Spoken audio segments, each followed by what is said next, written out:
नमस्कार, मैं हूं नीलू। तो इस वक्त पाकिस्तान गुस्से में है। अमेरिका की संसद में एक प्रस्ताव पेश किया गया जिसमें कथित मानवाधिकार उल्लंघनों को लेकर पाकिस्तान के सेना प्रमुख जनरल सैयद आसिम मुनीर समेत देश के कई वरिष्ठ अधिकारियों पर प्रतिबंध लगाने की मांग की गई है। इससे भड़के पाकिस्तान ने प्रस्ताव को खारिज कर दिया और इसे कुछ लोगों की निजी राय करार दिया है। अमेरिकी संसद के निचले सदन प्रतिनिधि सभा में पाकिस्तान डेमोक्रेसी एक्ट नामक विधेयक रिपब्लिकन सांसद जो विल्सन और डेमोक्रेटिक सांसद जिमी पेनेटा की ओर से पेश किया गया। बाद में इस विधेयक को समीक्षा के लिए सदन की विदेश मामलों और न्यायिक समिति के पास भेज दिया गया। इसमें पूर्व प्रधानमंत्री इमरान खान के कथित मानवाधिकार उल्लंघन को लेकर पाकिस्तान की सरकार और सेना प्रमुख मुनीर के खिलाफ प्रतिबंध लगाने की मांग की गई है। पाकिस्तान के अशांत बलूचिस्तान प्रांत में संदिग्ध विद्रोहियों में एक यात्री बस से उतारकर पंजाब के 6 लोगों को गोली मार दी गई।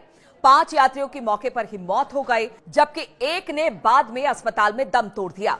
वरिष्ठ पुलिस अधीक्षक हफीज बलूच ने कहा कि ये ग्वादर जिले में हुआ है, जब हथियारबंद लोगों ने बुधवार देर रात और मारा राजमार्ग पर कलमात क्षेत्र के पास ग्वादर से कराची जा रही यात्री बस को रोका।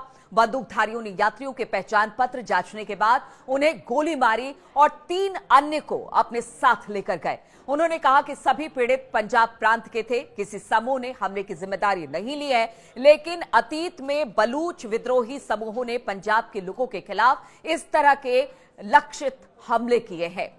वहीं आतंकियों ने ग्वादर बंदरगाह से यूरिया ले जा रहे 3 ट्रेनों को अवरोध करके रोका और फिर उसमें आग लगा दी। प्रधानमंत्री शहबाज शरीफ ने यात्री बस पर हमले की निंदा की और अधिकारियों को जांच करके तथा जिम्मेदार लोगों पर मुकदमा चलाने के निर्देश दिए हैं।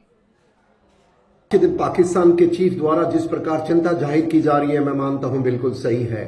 नूर अली द्वारा जिस प्रकार से ऑपरेशन खंदक की घोषणा की गई है और पाकिस्तान सेना के खिलाफ जिहाद की घोषणा कर दी है, मैं मानता हूं पाकिस्तान की सेना वैसे भी बड़ी बुरे दौर से गुजर रही थी, अब दहशत में है। सबसे बड़ी बात यह है कि आज के दौर में जिस प्रकार से पाकिस्तान अंतर्राष्ट्रीय दबाव में है, वहां पर उनका जो लोन है करीब $110 बिलियन हो चुका है। वहां पर सेना के पास अपने जवान भी वहां पर भाग के छोड़ के जा रहे हैं, जहां पर करीब खबरों के मुताबिक अगर माने तो 2,500 सैनिकों ने रिजाइन कर दिया है और दूसरे देशों में पलायन हो गया है।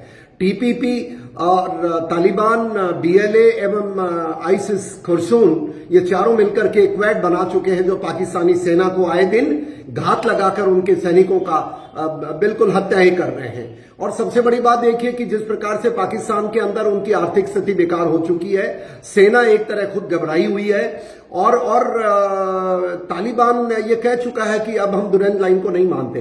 देखिए, थोड़े दिनों पहले की स्थिति ऐसी है कि खैबर पख्तूनख्वा के अंदर टीपीपी पूरा कब्जा कर चुकी है। सैनिक वहां से भाग खड़े हुए हैं, चौकियां छोड़ करके भाग गए हैं। बीएलए के अंदर बीएलए ने जिस प्रकार से उनकी एक गाड़ी को अगवा करते हुए वहां पर करीब बड़ी संख्या में सैनिकों को मारा है। और यही नहीं, चारों तरफ से देखिए, और सिंध के अंदर भी उनकी स्थिति अच्छी नहीं है।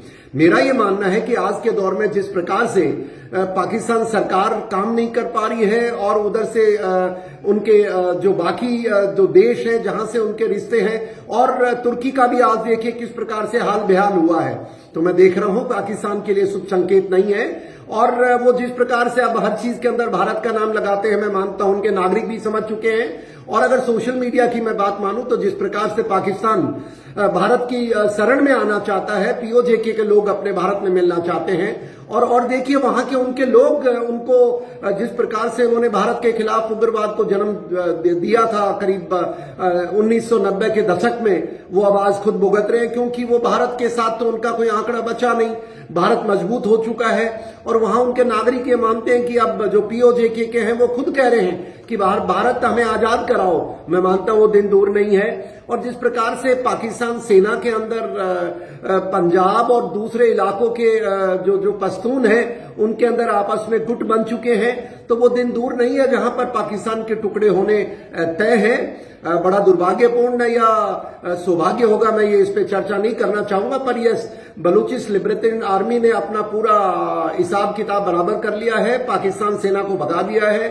टीपीपी ने खैबर पख्तूनख्वा से भगवा दिया है, तालिबान कहते हैं कि हम दुरंत लाइन को मानते नहीं है, और इस स्थिति के अंदर ये क्लियर है कि देश के टुकड़े होने तय हैं। और पीओजेके के लिए मैं मानता हूं हमारे लिए खुशखबरी है कि बिना लड़ाई लड़े हमें हमारा पीओजेके के हमारे नागरिक हमारे अंदर मिलना चाहते हैं, और पाकिस्तान की सेना जब टुकड़े हो जाएंगे तो मैं मानता हूं ये एक हमारे लिए एक अच्छी खबर है।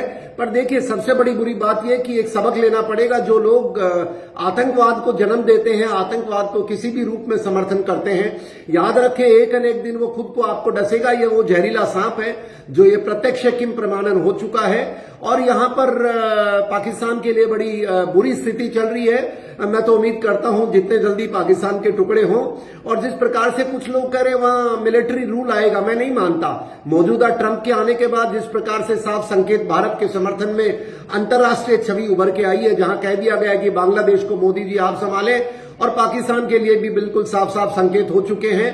और मैं मानता हूं इस बदले हुए परिप्रेक्ष्य में पाकिस्तान और पाकिस्तान ने जिनको समर्थन दिया था वो पाकिस्तान को ही काट खाएंगे, ऐसा मेरा मानना है।